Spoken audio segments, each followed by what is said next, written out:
Hi lovely people, I am back in the garden today. We are getting ready to transplant some watermelon and some okra. So we're going to use these grow bags, and me and my son are going to fill them up with soil. All right, let's go.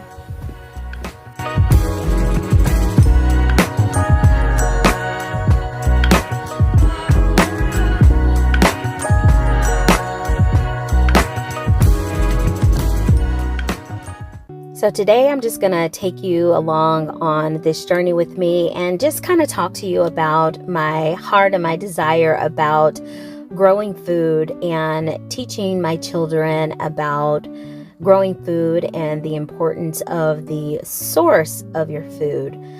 I am big on nourishing my family, and so I have been over the years trying to get better at gardening. And I really want to teach my children, even though I'm still learning. I'm learning so much, but I am trying to teach my children as I go along in this journey. And honestly, sometimes they have some wonderful ideas and they teach me as well. So my son and I are filling up these grow bags, and I'm using 2 bags of potting soil. Well, it's actually not potting soil. This is actually garden soil. I'm using 2 bags per grow bag, and I'm also adding a layer of this fertilizer down after each grow bag, and I'm just mixing it all in, and I'm watering it just to ensure that the soil is getting moist all throughout. So here I'm going to be doing that. We're going to just fill up the rest of these grow bags, and I am loving the fact that my son is here with me on this very day, helping me with the gardening. I feel like he needs to know what strong, hard work is.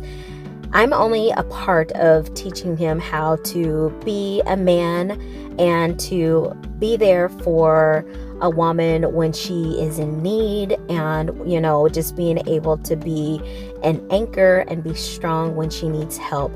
So I bring him along because of this, and also just to see his different antics as he is going along doing things with me. I really enjoy it. So here we're just filling up this last grow bag, and I'm just doing the same process. 1 bag of soil, fertilizer, mix it in, another bag of soil, fertilizer, mix it in, and then we're watering it. And so my son is now going to get started on separating the watermelon seedlings that we had soaking. I like to soak my watermelon or any seedlings that I get if there are multiple seedlings in there, and that way I can have multiple plants. That is a little trick for getting more bang for your buck. So as the soil softens, it will become easier to separate the seedlings from each other so those roots aren't so tangled. So now what we're doing, I'm just showing him how to gently separate them. So I am teaching him the process of doing this. And now we are just going and setting down 2 watermelon seedlings per grow bag, just to make sure that we know what we have, and also just to kind of keep stock of what maybe we will need if we have extra seedlings remaining.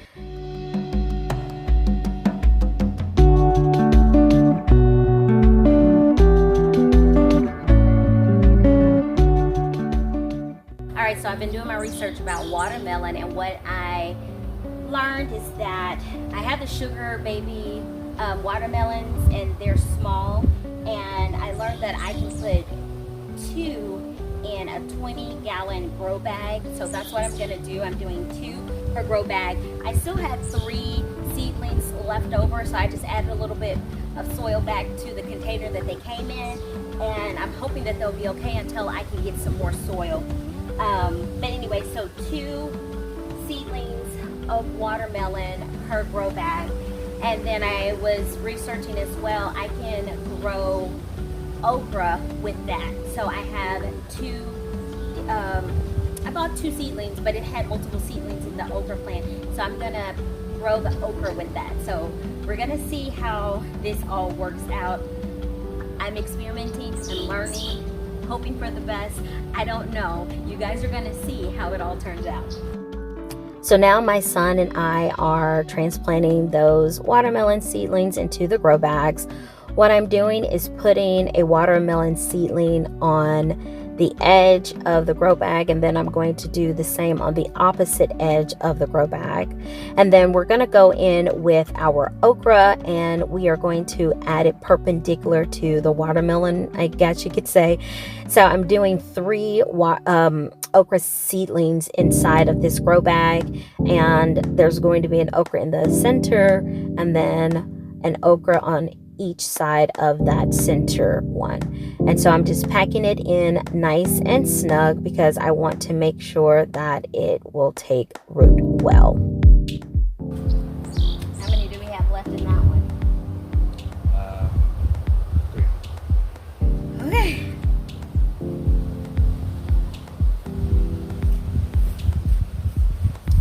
Well, you can start transplanting. So I put these back in there. Yeah. Wait, in the water or in the little bucket? In the little bucket.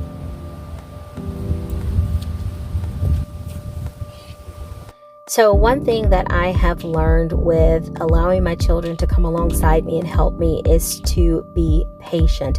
Because we all have our own learning styles, we have our own capabilities, we have our own understanding, and I'm giving them knowledge. And so as I'm doing that, I have to be patient as they are learning. They may not do things the way that I would, but man, sometimes they do things that are far better than what I would have even considered. So I love that about working with them.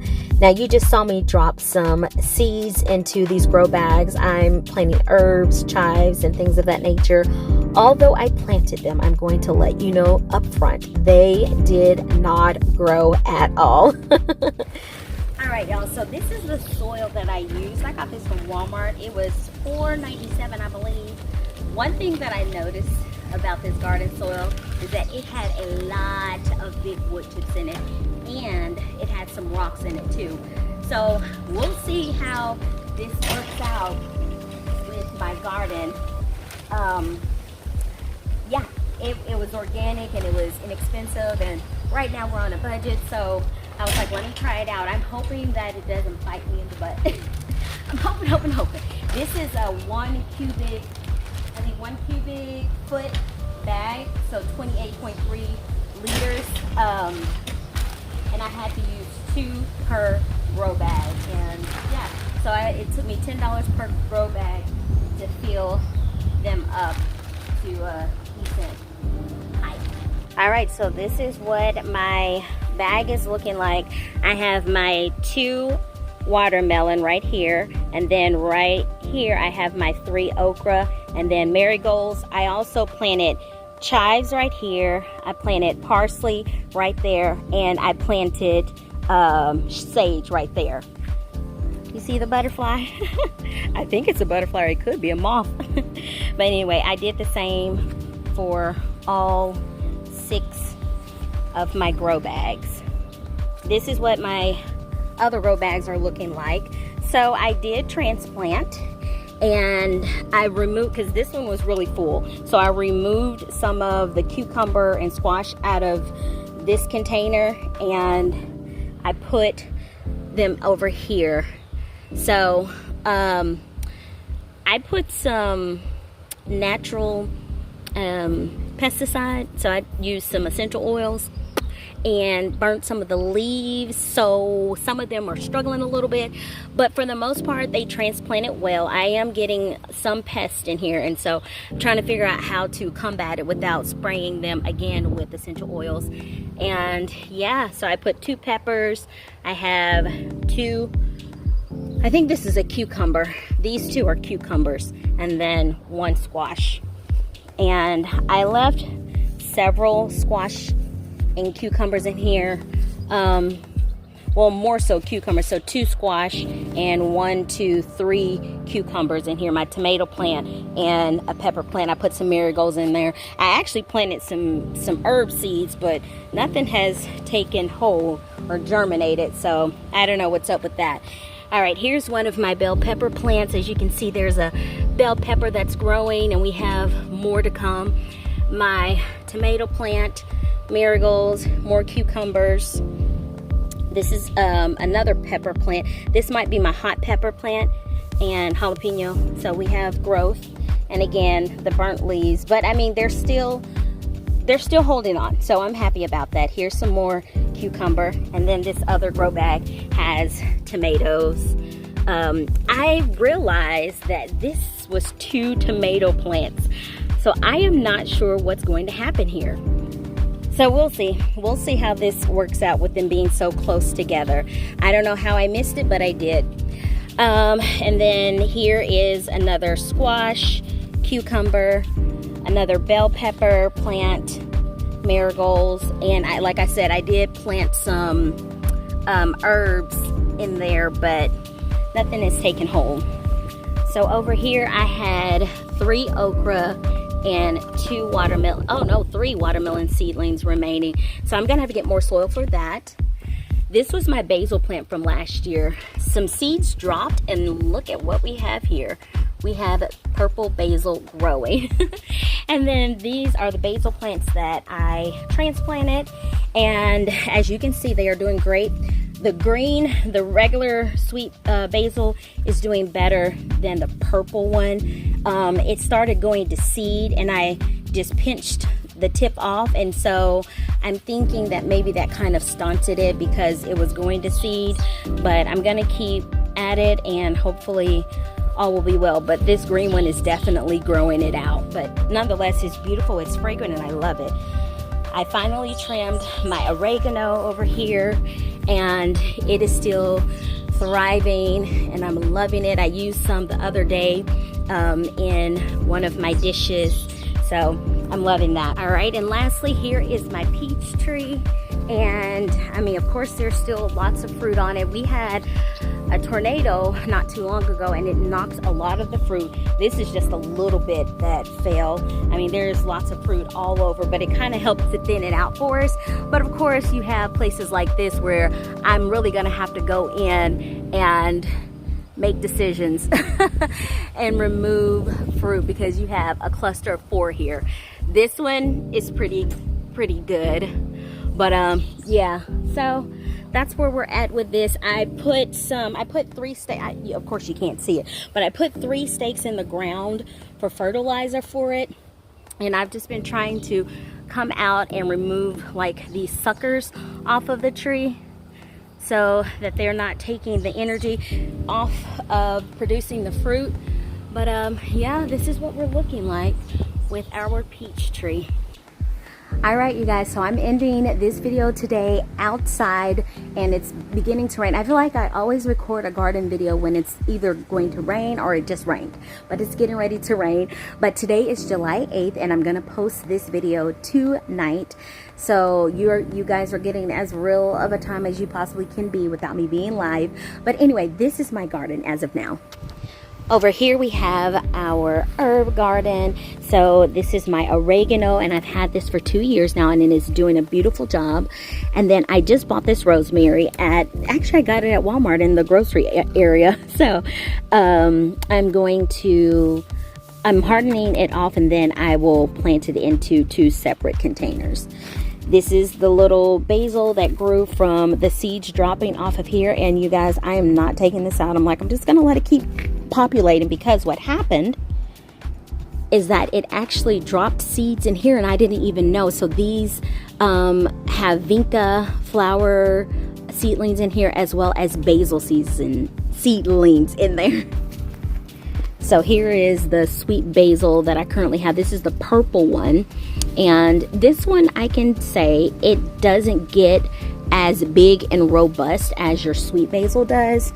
And so the thing that I've been doing to keep my basil alive is, like, whenever I see things like this, it's like it's about to flower, I just pinch that tip off, and that way it'll continue to produce. And you guys, it's just been so vigorous and vivacious. I've made so many margarita pizzas. I've used it to season so many dishes, and oh my gosh, it has just been like beautiful. Now on to here. This is where we planted our watermelon and our okra. My husband literally put this fence up for me yesterday. I had been asking him. He was finally able to get to it. I still have a few bags of garden soil and one grow bag, but this is what our watermelon and okra is looking like, and it's doing really well so far in these grow bags. So I did 2 watermelon plants and 3 okra plants in this grow bag. I did plant marigolds as well. I mean, some of them are doing well, some of them are not, like this one. That plant is doing well, but this is what I have going on. Some of the containers are doing better than the others in terms of the watermelon. Now, okay, let me make a caveat.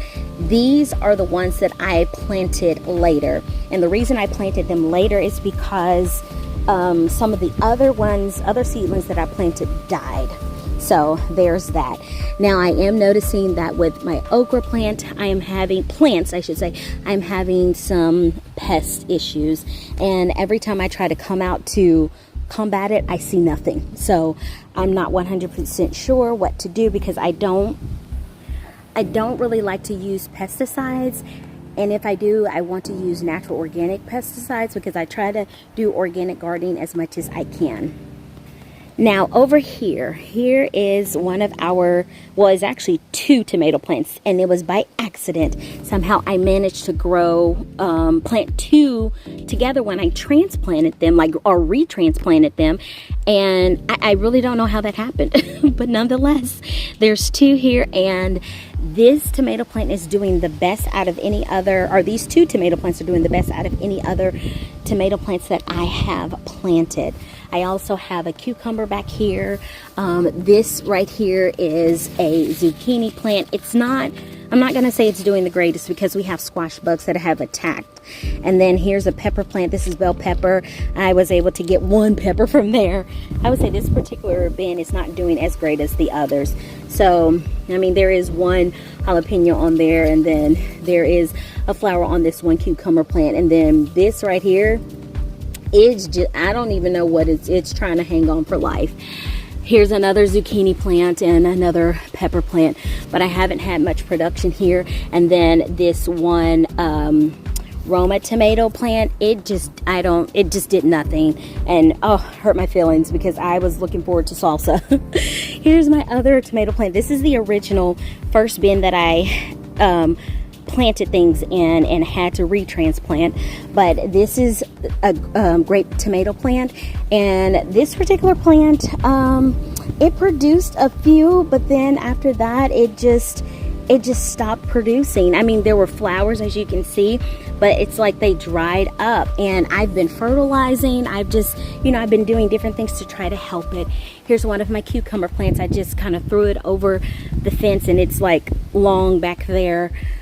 And more cucumber and zucchini. And like I said, this particular container it's doing well in terms of growth, but the problem that we're having is that we have so many squash bugs, and they have infested this whole area. Look at that. We have 2 right there that are mating. How fun is that? We've had to get so many eggs off of here. Here's another container with cucumber, pepper, and there's some peppers on this particular plant, as you can see. And here's okra and more watermelon. Yeah. And so lastly, our peach tree. I have so many things to say about this. My heart, y'all. There are peaches on here, and we did get a harvest, but we had birds and squirrels that would come and eat the peaches. I'm going to show you. This is just a little bit, not even a lot of what they did. We had so many loads of peaches that went bad because of that. And on top of that, I'll insert a picture of the peaches that I was able to harvest. And let me tell you, those peaches, so beautiful. Like biting into a peach cobbler that was just fresh. picked off of the tree. They were beautiful. But what ended up happening is that they got worms in them. So what I'm going to have to do is be more proactive about putting, like, I think it's called like I can't remember what it's called, but there's something that you put on the trunk of the tree to keep the different insects from planting eggs and you know, their larva eggs. So, but yeah, that is it, you guys. I hope you enjoyed this video. I hope you're enjoying the fruits of our labor so far. You guys, we don't know what we're doing, but we're doing it anyway. I hope that you are encouraged to get out there, because for me, this is a part of my homemaking. One day I want to be able to produce as much food for my family as I possibly can without going to the grocery store. And I thoroughly love nourishing my family with good, healthy food. So we're going to keep trying and working at it until we can figure it out. You guys have a blessing. Don't forget to hit that like button, subscribe, and share. Let people know what we're doing over here, and hit that notification bell, you guys, so that you know when I post a new video. All right, you guys, God bless you. Bye.